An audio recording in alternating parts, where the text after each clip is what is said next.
Hi guys, my name is Evan Chauke and welcome to another YouTube video. Please like and subscribe to become part of this community. And as I upload a new video, you'll be able to get a notification that there's a new video that you need to check out. Anyway, this video is going to be very specific and it's something that I have seen the need of. It's something that most people have been asking me to do, so I said to myself, you know what? It's now November. It's approaching December. Some of you will be buying cars. So I need to maybe put up something that will become a blueprint in terms of like how do you go around with the option of buying a car. Personally, I've been having my own car for the past 7 years. I've been having problems. I've been enjoying good times with the car. I've probably traveled across like so many provinces with my car, and overall experience, I've enjoyed having the car. But what I've come to realize is that there's still some challenges that people have when it comes to this thing because most of us, we are the first generation of these things. You know, you're the first person to be owning the car in your family. You're the first person to be buying the house. You're the first person to get married. You're the first person to so many of these things. And the problem about being the first person is that it's very expensive to be the first person of everything. People don't realize this. If you know, if you're the first person to to buy a brand new car, for example, it means that there's some mistakes that you will not be aware of. There's some policies that you'll take which you're not supposed to take. Sorry about that. So there's so many things that comes with being the first person to all of these things, right? So today I want to talk about just five basics steps that you need to be aware of in the process of buying a car, and I'm going to be referring to the notes that I've made, and in my notes I've got shopping, I've got financing, and I've got maintenance. Because I think like these are three key components when it comes to you making the decision to buy a car. So I'm gonna go step by step and put some weight, put some context, put some understanding so that you actually understand what you're doing when you're buying a car. Because sometimes I understand that you will be taken by the excitement without you fully understanding what you're doing, right? So it's very important for you to understand what are you actually committing yourself to before you can commit to this thing, which is a very good thing. Buying a car or having a car, I can tell you, it's a very great experience. As I said, I've been having the car for the past 7 years, and for me, it has helped me a lot because, for example, I was someone that was not so much privileged when I was growing up. So many places I got to go there by myself. I've never went to uh, a school excursion. I've never been to all these places. So the Manualities, the Pretoria zoos, you know, all these places, Joburg Zoo, all these places, I've never been there because of school. I actually been there as an adult by me taking myself there. You know, the convenience of having the car, you know, it's so good. You know, you can decide where to go, when to go. You know, you want to go back home, you know, you want to go during the night, you want to go during the day. It's really up to you. So that was just a long round of trying to talk about the benefits and some of the good things that for me having the car for the past 7 years it has done for me. So anyway, let's go to it to say now that you want to buy a car, what are some of the things that are important? So number one, you need to start by shopping. Now, there's a difference between shopping and buying, and this is the difference. The difference is that you have to start looking for a car before you need the car or want to buy the car. That's very important. Which means that if you, let's say, for example, it's 2026, I'm going to use a year that is still coming, or or maybe let me say you were supposed to buy the car or you plan to buy the car this year, meaning I'm assuming that around January, around February, beginning of the year, it means that you are having this thought in your mind, which means that by having the thought of buying a car or the plan to buy a car, you put yourself in a situation that you need to start shopping. Shopping means you go through, you know, different car dealerships and, you know, that is maybe pre-owned, you know, brand new car. You go to all those places, you know, all of them. Even if your car is going to come from a specific manufacturer or from a specific brand, I will encourage you to go to all of them. Go to even those ones that you don't want. Just go there and try to understand, like, how are they selling their car. Because one of the things that was of an interest to me is to realize that what we're going to talk about when now is coming to now you're buying the car, with some of the stuff come as extras. It's things that some manufacturers they give you for free. It's part of the car. It's not something that you add. It's not options. It's something that comes standard with the car. So if you only go to where you want the brand or the car to be coming from, it's very easy for you to be biased, because you don't know what other people are offering. So the first thing is that you need to start by shopping. So you go to all these different manufacturers, you ask the options, what are you giving me, what are you not giving me. You ask all of this. And the good thing about shopping is that you're doing this with no pressure. No one is pressuring you. No one is putting you under pressure to buy this thing right now. So you can say no. You can look for different options. You can look for different brands. You can look for different ways that you want to buy this car. Because remember, you're not under pressure. But what I realized with so many people is that they start buying the car when they need it, which is like not a good idea. Like, you are late if you're doing that. So that's why I say that the first step that you need to do is that you need to start by shopping. Shopping means that you go to through different brands, through different dealerships. You ask questions and you get the input from the person. You ask more questions and more questions and more questions. And while we're still at this one, I can actually tell you that most of us will fail in life, or we make the wrong decisions when it comes to buying a car, not because we don't know, but because we don't ask. In most of the instances, like, you feel like, I don't think I need to ask this question. And the question that you think you don't need to ask, sometimes it's often the question that you need to ask. So the first step that I spoke to you about is that you need to shop. That's number one. Number two, this is the most painful part for most of us. You have to decide if you want to buy the car that you want or the car that you afford. And I can tell you, most of us are not so privileged. Our first cars is usually a car that you need or that you afford, not the car that you want. Because, if it is about the car that you want, I mean, there are so many options to the car that you want. But, when it's coming about financing or finances, which is like the car that you afford, that is where the real conversation need to start. And this conversation must not start with the salesperson. This conversation must start with you. What car do I afford? And then you decide, this is how much I'm willing to spend on this car. And then you start working backwards. Because if you go to the dealership and meet a salesperson without being clear on your finances, on what you need to buy and what you can afford, they are going to give you anything that they think fits you. And as they always say, if you don't have your plans and you rely on other people's plans, guess what? You'll find out that other people have not planned so much for you. So the second step that you need to do after shopping is that you need to make sure that you have a conversation with yourself. Are you buying the car that you want, or you're buying the car that you need, which is the car that you afford? Now I'm going to step number three.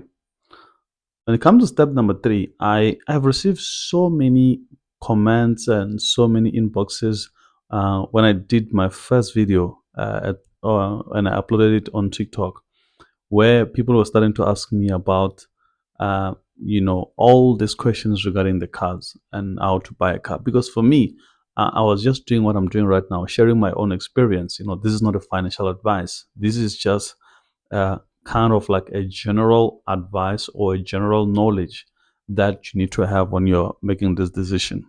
So the now important part or step number three is that you need to find out that how are you financing this car? Are you paying this car cash, or you're financing the car, meaning that you're using a service provider to be able to secure funds to be able to buy the car, right? Now, when it comes to this one, this is very important, guys. You need to decide that the interest that you're getting, is this a linked interest, or is this a fixed interest? Anything that is linked, it means that when something else move, even that particular thing is going to move. Anything that is fixed, it means that no matter what happens, it's going to stand in one position. Same thing with the interest. If the interest is fixed, it means that no matter what happens with the repo rate, remember what the repo rate is. The repo rate is the interest that the Reserve Bank gives to the bank. Say that where banks are going to lend you money at this rate. So now, when the banks come, they have to give you a prime rate, which is like, for us, we are going to lend you money at this rate, right? So that's very important to remember. Now, fixed interest, linked interest. You always want to make sure that you go for a fixed. I understand that most people, I was part of them, we benefited a lot from COVID because we had a linked interest. And when the interest was coming down, it means that we could pay less. But I will always advise that for you to be able to budget and plan your future, you want to go for stability, something that you can know that I'm paying this amount of money for the rest of the time, right? So I will say, why not go for a fixed interest? And obviously, this depends with what you're offering. The offering is they're giving you, right? Some banks will tell you we're giving you fixed interest for maybe 18%. Some they will tell you we're giving you 13.5% for a linked interest. It depends on you, guys. Remember, the most important thing that you must remember when it comes to finances is that it depends on you. I don't know your finances. I don't know you.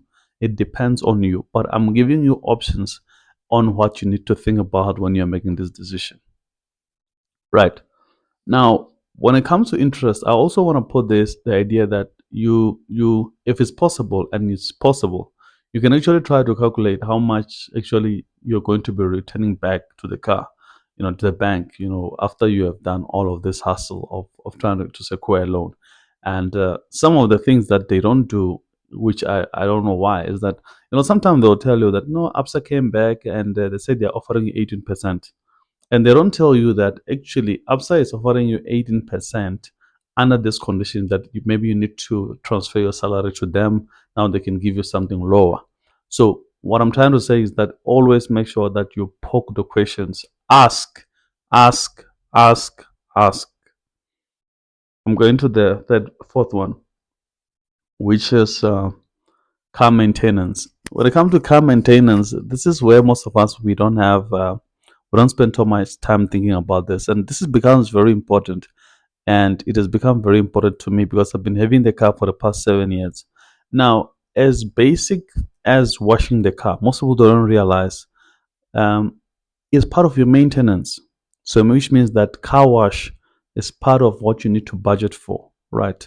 And you need to know how much money am I going to spend on this car wash, because obviously, when the car is still new, maybe you're going to be like me, you're going to be washing the car, but you won't do that for the rest of the ownership of the car, unless obviously if on step number one, meaning that when you're shopping the car, you decided that you actually don't want to own the car maybe beyond a specific time. Maybe you just want to have the car for 3 years.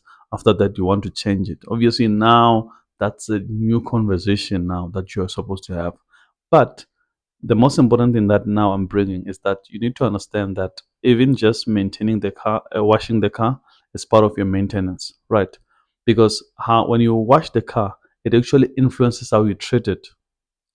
I've learned that, like, I've never realized that when you're going to a wedding or you're going to work and you're dressed nicely but the car is not looking properly, like, it kind of like makes you unease. So that is part of your responsibility to make sure that you actually wash the car.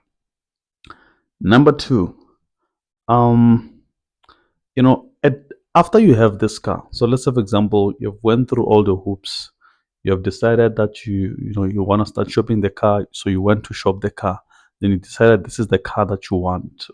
Then now you start the financing process, right? You want to buy this car, and now you have this car. What happens then? There are so many things that come with that. First thing is that you need to have a car insurance, right?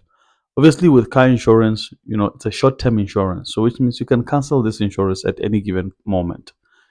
And the most important thing that I always tell people when it comes to car insurance is that please read your policy schedule, because most people, they just want to have the car because the bank will not approve the financing, or you cannot take the car if you don't have the insurance. Why? Because the bank needs to protect themselves, and that's what insurance does. It protects them from the risk, right? So which means now that you, when you are in this one, you need to remember that whatever is in the policy schedule is what's going to be applicable in case whatever the risk is, right? So you need to check what is the access fee. The access fee, eh, you can have you have a basic fee, access fee. That is the first one, which means that if something happens, this is the access that you're going to pay. But on top of that, you have got something called additional accesses, which means they can tell you that the basic access is 3.5. But should this accident happen when it's between 8 o'clock at night and 10 o'clock in the morning, we have an additional access of 7,000 Rand. Should this happen outside of South Africa, we've got an additional access of 10,000 Rand. So you need to factor those things in. If it's about age, they can also mention the issue of age. They'll tell you that if you are between the ages of 22 and 30, this is what you need to be aware of. So when it comes to the insurance, please make sure that you read your policy schedule. Don't just check how much you're going to be paying, because the risk is on the axis, meaning if something happens to the car, will I be able to pay for that? Very important. When it comes to the insurance, the first step of shopping is still very much applicable, which means that you need to make sure that you start shopping for the insurances. No matter what, you're already received one, you're getting benefits, continue shopping. What are the other benefits that I can get from which insurance? What am I going to pay, etc. and etc. Number three, when it comes to the idea of maintenance, you need to have a tracking device. There are so many different companies that are available right now. You just have to decide which one that you want to do. But all of them, I think it comes standard. You have to be with them for 3 years before you can cancel. And obviously, if you do cancel, there's a cancellation penalty that you need to pay. Something very important. Um, as I told you, after 3 years of having my car, now new problems arise, which is warranty. You know, when you've got a warranty, you can always take the car to a dealership whenever that you want. Say, I've got a problem with this, they fix it for you. I've got a problem with this, they fix it for you. Like, they're not worried. But I'm telling you that after that, 45,000 or whatever comes, or 3 years, whatever comes first, you're going to know the dealership very well, because now you'll need to have money from your own pocket. Now, obviously, you can go and get extended warranty just in house, meaning that the dealership themselves, or you can go outside. But I want to tell you, I have to warn you, there's some brands that you really have to be very careful when it comes to extended warranty. One of them, it's Motovapes, and another one is Motorride. These two brands, um, I have dealt with it personally. I've logged a fault. What is this thing? I've logged a ref with them. Since I've logged a ref with them, they never came back to me. They've never responded to my emails, like nothing. They just went AWOL. So when it comes to getting your warranties, guys, or you're extending the warranty of your car, please be very much careful who is your service provider. Be very, very, very, very careful. So obviously, people always ask, like, what is the difference? Obviously, you've got the mechanical warranty covers for every breakdown that you're going to have in the car. you know but obviously there are things that is called like worn outs, meaning like brake pads and all of that. you know Again, this is still a financial contract, so which means that you have to read what is it that the mechanical warranty is covering for your car. Does it cover the clutch? Does it cover the engine? Does it cover like the steering rack? All of these things that the warranty is going to cover. It's not something that you're going to imagine. It's something that actually they have to state it. They have to say, this is what we are covering you for. That is very important. So the warranty, the extended warranty, that's something that you have to be careful for. And obviously with the with the warranty that comes with the car, they would have stated for how long or for how many kilometers. I've spoken about the insurance. I've spoken about um, the insurance. I have not spoken about the dance because the car is new. You're still enjoying it. It's fine. It's nice. But one day you wake up in the morning. You don't know what happened. Maybe yesterday you were a bit intoxicated. You put a dent on the car. Like what happens? So some companies they offer dent warranty. Which is like you know they will tell you that okay, this is your access for the dent, and there's a difference between a dent and a scratch. And some warranties they come as a dent and scratch warranty, you know, or policy. So you have to read. The most important thing, guys, that I'm warning you is read. If you are just new and you're buying this car, if you cannot read because of the excitement, get someone that has owned the car before. Forward all this document to them. Go through the documents with them so that you can gain experience as well as you're going through all of this thing. Don't just take anything because you're rushing to get a car. Please, I'm begging you. So you can take that, the scratch and dent for them to fix it. The one that I had previously with a service provider, I will not mention. I did not like it, but again, you need to shop, find out, ask people what's happening, what is good in the market. Um, most of you maybe don't know. There's a time where you have to repair your tires. You have to replace your tires. You won't have those tires forever. You need to get new tires. So you have to factor in all of these things in your budget because that money is not going to come from somewhere else. It has to come from you. And if you feel like you cannot do it, there's also a policy or a plan for the tires. You can able to join that as well. So there's actually plans for everything. You just have to shop again and look which one is the best, which one is going to give you what you're looking for. And when it comes to service, obviously you have got a minor and major. You're not always going to be doing minor services. You won't always have to be doing a major service. And all of this thing has got kilometers. So they'll tell you, under certain kilometers, under 15,000, under 30, under 45, under 70, under 90,000, under 120, under, all of these kilometers. This is something that is going to be available for you. You don't have to be worried about it. And obviously, now I think we also have the opportunity that you don't actually have to go and take your car to the dealer every time. You can take it to a RMI approved dealership or workshop, which they can able to do the service for you or the repairs for you. And yeah, guys, and then lastly, petrol. You know, um, this sounds very minor. When I bought my car, um, because it's a VW Polo, the efficiency of the car, I used to ask myself like a very basic question. I was like, why is it people are struggling to maintain their car? This thing is very easy. You can just pour petrol, full tank, and then you just control it nicely, and then it lasts you. But when as you have the car, you realize that there are other important things that comes, which now you have to factor in petrol, which petrol was not your problem before. So which means that the cash flow that you have, it's now depleting. So you have to factor in these things as well to say, what is the fuel efficiency of this car? Sometimes you just have to ask people that are driving the car, if it's a car that someone already have, which is very likely. What is the likelihood that you're buying a car that nobody in the world have? So you can actually reach out to someone, ask, put a poll, put on your Facebook account, guys, what is the full efficiency of this car? Ask around friends, colleagues, you work with people, you can just ask them, when one guy bought a car, he came to me and he asked me like, how much are you paying? What is the cost of ownership in terms of maintenance and all of this, parts replacement? These are things that you have to factor in. And obviously, when you're still under the impression of having the car, you want. But I'm telling you right now, it's very important that you factor in this type of things.